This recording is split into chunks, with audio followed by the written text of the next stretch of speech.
Have you ever been out there logging miles, maybe even with a group, surrounded by people, and still felt this really profound sense of isolation?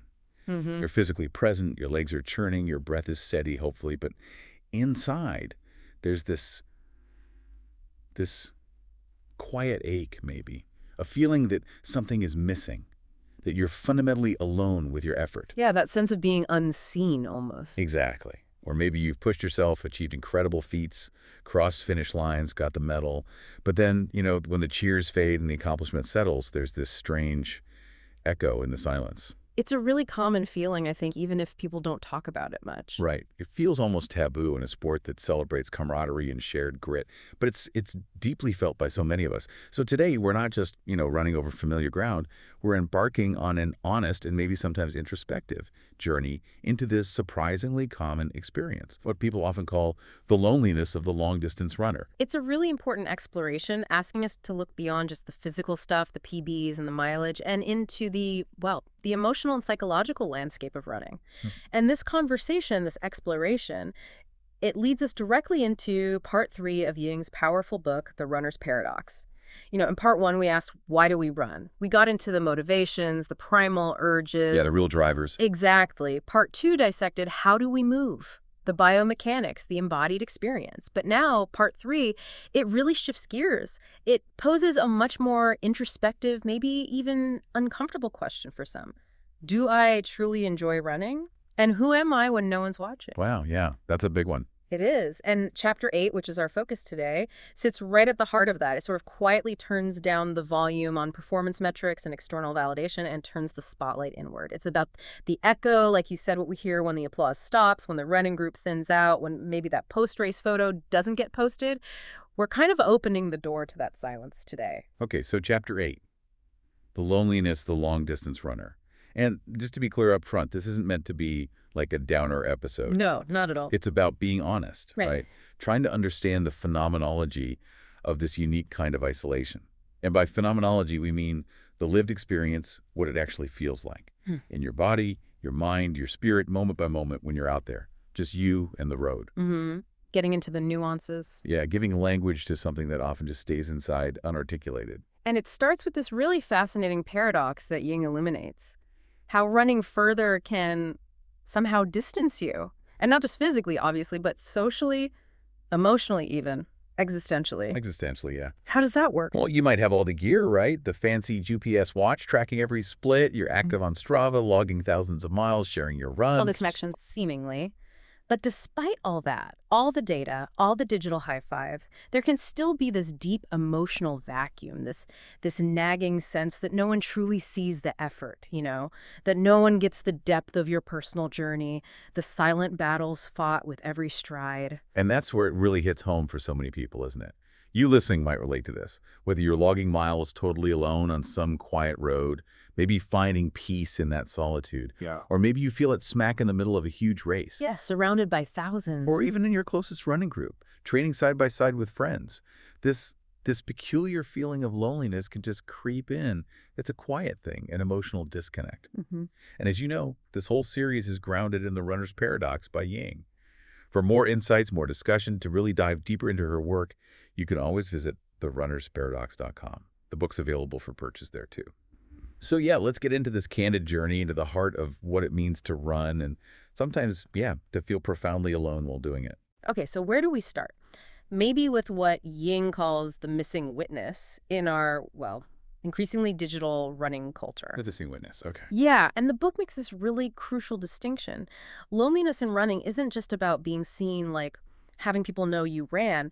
It's fundamentally about mattering. Mattering. Explain that a bit more. It means our efforts, our sweat, those moments of doubt, the triumphs, they need to be mirrored or meaningfully witnessed to feel truly significant, to really land inside us. Otherwise, as Ying points out, it can feel like all this immense effort exists in a kind of vacuum. Acknowledged, maybe, but not truly understood. That is such a vital distinction. It's not just visibility, it's validation.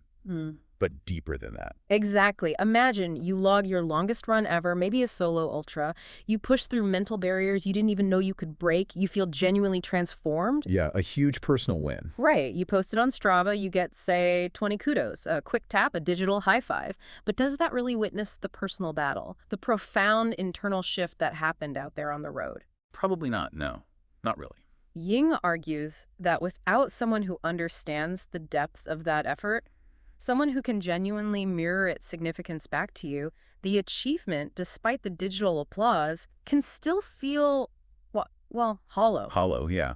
It's the difference between a fleeting like and that shared understanding that resonates deep down, making your effort matter beyond just the stats and the pace. Spot on. And what's really interesting is that this isn't just, Ying's personal reflection or some philosophical musing. There's actually recent research, stuff from 2024, 2025, that seems to amplify this exact point. Oh, really? What are studies finding? Well, they're confirming this emotional void felt by many long-distance runners. Studies are emphasizing that while digital platforms offer visibility, they often fall short on providing what they call meaningful witnessing. Meaningful witnessing. Oh. Yeah. One study, for instance, tracked runners' feelings of connection against their social media engagement, and what they found was pretty compelling. A high correlation between more digital posting and less self-reported emotional fulfillment from their running. Wow. So posting more made them feel less connected. It suggested that for many, the act of performing their run online was actually draining, not truly connecting. It led to what the researchers called validation fatigue. Validation fatigue. That's a powerful phrase, and it rings so true, doesn't it? It really does. It leads right into Ying's insights on how these tools that are supposed to connect to Strava, Instagram, all the apps might actually inadvertently be contributing to emotional fatigue instead of easing the loneliness. It's a classic paradox, isn't it? Totally. We crave connection, so we turn to these platforms, but instead of finding real depth, we just find new pressures. This unspoken need to post, to curate the highlight reel, to compare ourselves constantly. Right, the comparison trap. And to perform online. Yeah. And that performative aspect can really chip away at the intrinsic joy, the quiet reflection that running can offer. You're not just running for yourself anymore, you're running for an audience in a way. It's a subtle shift, but it's significant. I mean, think about it. What happens when our self-worth as runners, maybe even as people, gets tangled up with that digital applause rather than the effort itself? That's a dangerous path. It can be. Running, especially long distance, it's already so personal. Often it's a crucible, right, for self-discovery, resilience. Yeah. When you add this layer of needing external, often pretty superficial validation, it creates this performative loop. Yeah. The run itself becomes less about the internal experience, the rhythm of your breathing, the landscape, your thoughts evolving, and more about how it's going to look online, how many kudos they'll get, how it stacks up. You lose the inner experience. You can, yeah. Yeah. The silence of the run, which used to be maybe this sacred space for introspection, now gets filled with thoughts like, what caption should I write, or how will this look on my feed? It dilutes the very essence of what makes running such a powerful tool for self-discovery and, ironically, genuine connection to yourself. So we've talked about the digital side, that missing witness online. But what happens when that feeling of being unseen, of not quite mattering, starts to seep inwards? Yeah. How does this loneliness actually show up, not just in our heads, but in our bodies as we're moving? Yeah, Ying really takes us deep into the embodied experience of this. What does it actually feel like when your body keeps going, pushing through pain, but your sense of self seems to thin out with each mile? Thin out, like evaporating. Something like that. It's not just a mental state. It can feel like a physical sensation, like something vital is draining away. The book touches on these really profound moments where the runner, despite huge physical effort, feels this dissolution of meaning. Purpose just kind of fades. Even when you're physically achieving something. Especially then sometimes. Yeah. We often chase the runner's high, right? That euphoria, that flow, deep connection. We talked a lot about that in part 2. Yeah, the good stuff. The good stuff. But running, paradoxically, can also lead to this feeling of emotional disconnection if we're not, consciously managing things. The body's moving, pushing, achieving, but the internal landscape can feel barren. Ying describes it almost like your sense of who you are, often so tied to your strength, your purpose in running, feel like it's becoming translucent, fading into the landscape, leaving you feeling strangely weightless, disconnected, like a ghost in your own running shoes. Wow. A ghost in your own shoes. That's evocative. And this brings us to a distinction Ying makes that I found incredibly clarifying. The difference between solitude and loneliness. Yes, this is crucial. Solitude, as she defines it, is a chosen space. It's often joyful, empowering, a time for deep introspection, real growth. It's where you actively choose to be with yourself. Even if you're physically with others, you can find that internal space. Exactly. It's an internal state of peace, self-connection, maybe even creativity. It refills your cup, basically. Okay, so solitude is the positive chosen state. What about loneliness then? Loneliness in this framework isn't a choice. It's presented as a rupture, a painful feeling of disconnection, an internal void. And critically, you can feel it even when you're physically surrounded by others or doing something you usually love. So it's not about being alone, it's about lacking connection. Precisely. It's the absence of that connection, that genuine mirroring. Ying shares this really poignant story from her own training during a super tough session with friends, including Roberto, who we've mentioned before. She describes the physical pain, the burning lungs, the doubt creeping in, just sheer exhaustion. But even more acute than the physical pain was this overwhelming feeling of being so far gone. So far gone, meaning what? Meaning she literally couldn't even form the words in her own mind to acknowledge her pain, let alone think about voicing it to the group. It was this profound internal silence, a rupture. Her suffering felt utterly isolated, even as she ran stride for stride with her companions. Wow, that perfectly illustrates it, doesn't it? Loneliness isn't about physical distance. It's that emotional chasm that can open up right in the middle of a group. Exactly. It's about that internal isolation. I think so many of us can relate to that hidden struggle, keeping it locked inside even when you're right next to someone. The book talks about the relentless pressure sometimes found in group training culture. That unspoken rule. Yeah, that unspoken rule. Okay. You either keep pace or you drop out and let the group go. That kind of expectation, implicit or explicit, can create an environment where struggles just get suppressed, Yeah. where admitting weakness feels like a betrayal, not just of yourself, but of the group's momentum. And that fosters this deep internal loneliness. You put on a brave face, maintain the facade of strength, even when you're crumbling inside. You're there physically, absolutely, but emotionally, you're guarded, isolated by your own silent battle. And that dynamic plays out in so many running groups, doesn't it? Everyone's physically present, moving together, breathing the same air, but there's this emotional guardedness, where the silence isn't peaceful, it's protective. Yeah, it's a self-imposed barrier. You don't share the internal stuff. The pain, the doubts, the fear of not being good enough. And think about this. What happens when you hit a pace no one else in your group can hold? You'd think you'd feel proud, right? Strong. Maybe. But sometimes, instead of pride, the feeling is actually one of separation. A subtle kind of estrangement. The shared experience in that moment actually highlights the difference, rather than fostering connection. Especially for really fast or dedicated runners, I imagine. Exactly. Oh. Particularly for elite or very dedicated runners who consistently push limits beyond their peers. They're literally running ahead of the pack, not just physically, but often emotionally too. Carrying this unique burden of effort that might feel completely unseen or just not understood by the others. So on one hand, we seek connection in groups, but the very nature of training, especially at a high level, can create this internal alienation, which I guess leads us to another core tension Ying explores, the paradox of freedom and exile. Absolutely. This is a big one. For so many people, the initial draw to running is exactly that, the freedom. The intoxicating freedom of the open road, the allure of self-coached solitude. No one telling you what to do. Exactly. No one to answer to, no externally imposed goals. It's incredibly powerful. It's about charting your own course, literally and metaphorically. You see this captured so brilliantly in Alan Salito's classic story, The Loneliness of the Long-Distance Runner. Right, the kid in the reform school. Yeah, Smith. He uses his running talent as this ultimate act of defiance. He deliberately chooses not to cross the finish line in a big race, asserting his own freedom over the institution trying to exploit him. That story just perfectly captures running as this declaration of personal liberty. It's such a powerful image of self-determination. But there's a but, isn't there? There is. The runner's paradox reveals this profound, often uncomfortable truth. That very freedom, if it exists without some kind of external witnessing or meaningful connection, can quietly, almost imperceptibly, morph into a form of exile. Freedom becomes exile. It's subtle. You might be witnessing yourself, right? Reflecting on emotions, processing memories, working through huge personal transformations during your runs, like Ying describes doing during her reset trip to Europe after a really tough time.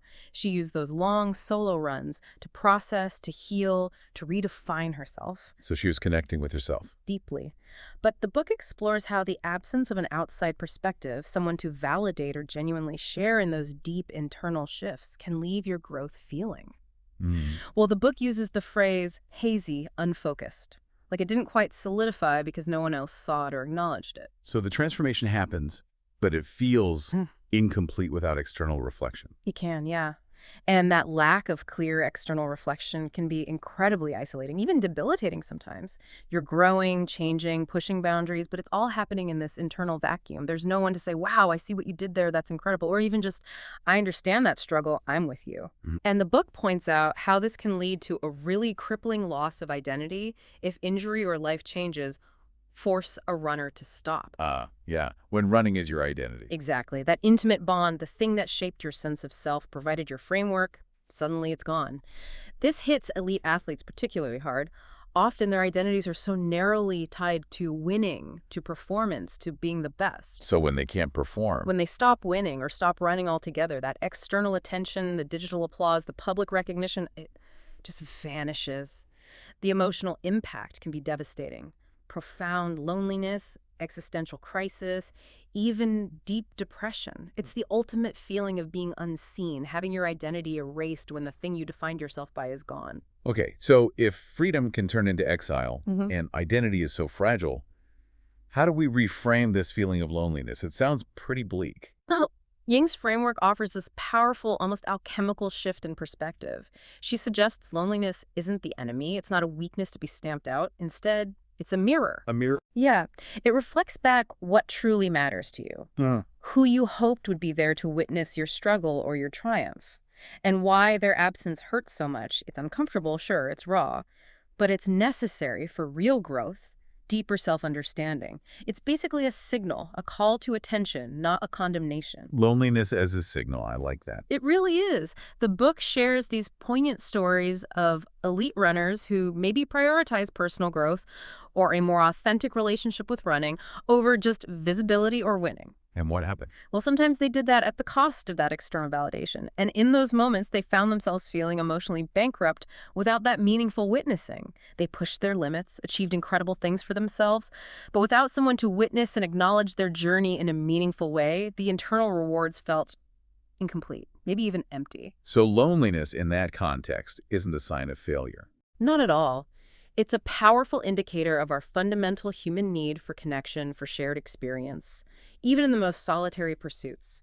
It calls us to examine our deepest desires for validation and understanding, reminding us that we are, at our core, social beings, even on a solo run. We're exploring this really nuanced landscape of emotional connection and solitude in our running lives, all inspired by Chapter 8 of The Runner's Paradox. It's a book that dives deep into running through lived experience, embodied philosophy, and modern science. It offers such profound insights. You can find out more and grab a copy at therunnersparadox.com.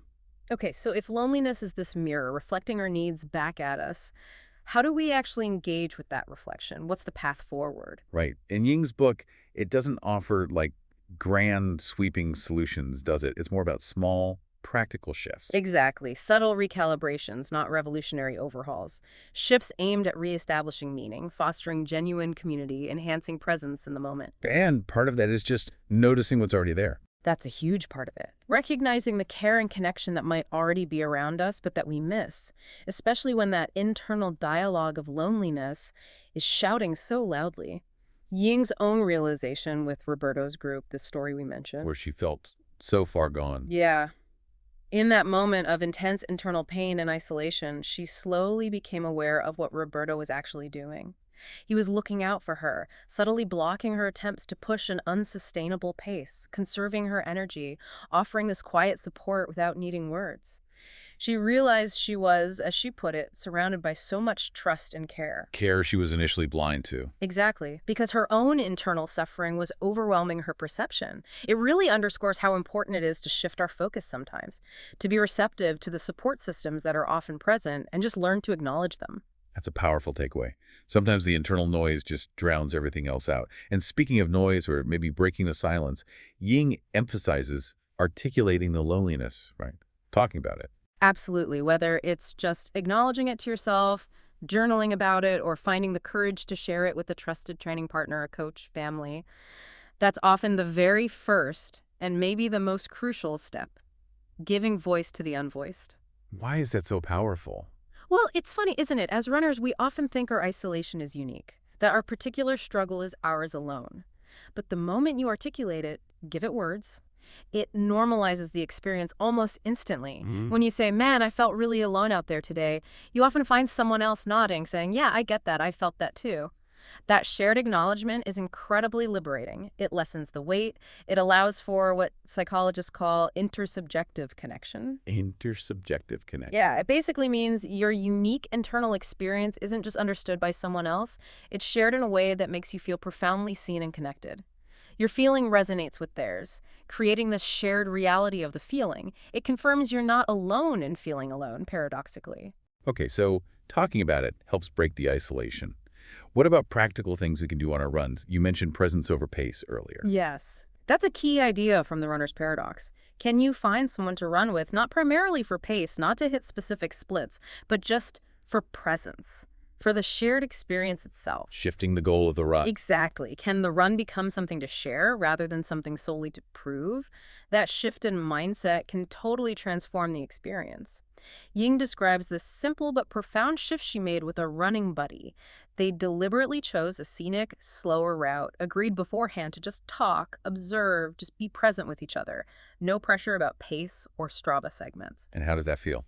She found the conversation, the shared breath, the unhurried companionship. It was far more validating and connecting than any speed record could ever be. It deepened their bond. And this approach, it's really backed up by current studies in emotional regulation. Focusing on internal states and shared experience over external metrics significantly reduces stress, enhances well-being. It makes sense, right? It really does. It takes the pressure off. Now, you also touched on something called identity bifurcation.